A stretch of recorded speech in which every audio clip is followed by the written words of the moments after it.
मराठी भाषा गौरव दिन निमित्ताने भाषण. सर्वांना माझा नमस्कार. माझे नाव आराध्य आहे. मी इयत्ता 4थीत शिकते.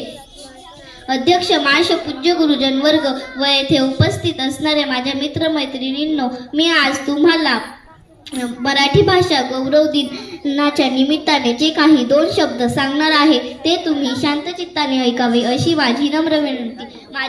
माझ्या मराठी मातीचा लावाला लाटासतिया, माझ्या मराठी मातीचा लावाला लाटासतिया, हिच्या संगाने जागल्या दऱ्या खोऱ्यातील अशिया, हिच्या संगाने जागल्या दऱ्या खोऱ्यातील अशिया. मराठी अस्मितेचा मानबिंदू असणाऱ्या मराठी भाषा गौरव दिनाच्या निमित्ताने इथे उपस्थित असणाऱ्या माझ्या मित्रमैत्रिणींनो, मी जे काही तुम्हाला सांगणार आहे ते तुम्ही शांतचित्ताने ऐकावे अशी माझी नम्र विनंती. मराठी मनात मराठीचा अभिमान बाळगणारे सर्व मित्रमैत्रिणींनो, सर्व गुरुजन वर्ग,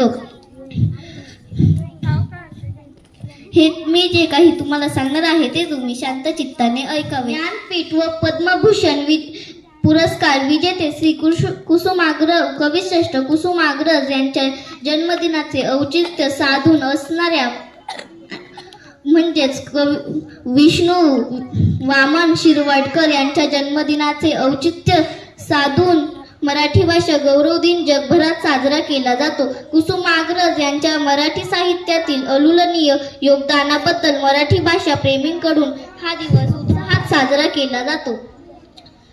मी आता तुम्हाला नटसम्राट डायलॉग सादर करत आहे. To be or not to be, that is the question. जगावं की मरावं हा एकच सवाल.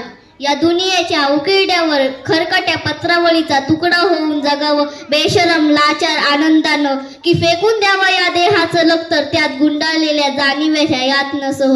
मृत्यूच्या काळाशा डोहामध्ये आणि करावा सर्वांचा शेवट, माझा तुझा याचा आणि त्याचा सुद्धा. मृत्यूच्या महासर्पानं जीवनाला असा डंख मारावा की नंतर येणाऱ्या निद्रेला नसावा जागृतीचा किनारा कधीही. या ओळी कानी पडताच खरंच नटसम्राट नाटकाची आठवण न होणारे मराठी मन शोधूनही सापडणार नाही. सुरेश भट यांनी देखील आपल्या काव्यपत्रिकेतून मराठीचा गोडवा पुढील प्रमाणे गायला आहे. माझ्या मराठी लाभले आम्हास भाग्य बोलतो मराठी, लाभले आम्हास भाग्य बोलतो मराठी, जाहलो खरंच धन्य ऐकतो मराठी. धर्मपंथ जात एक जाणतो मराठी, एवढे जगात माय मानतो मराठी. शेवटी जाता जाता एवढेच म्हणेल की मोडून पडला संसार तरी मोडला नाही कणा, मोडून पडला संसार तरी मोडला नाही कणा. पाठीवरती हात ठेवून नुसते लढ म्हणा, पाठीवरती हात ठेवून नुसते लढ म्हणा. जय हिंद, जय महाराष्ट्र.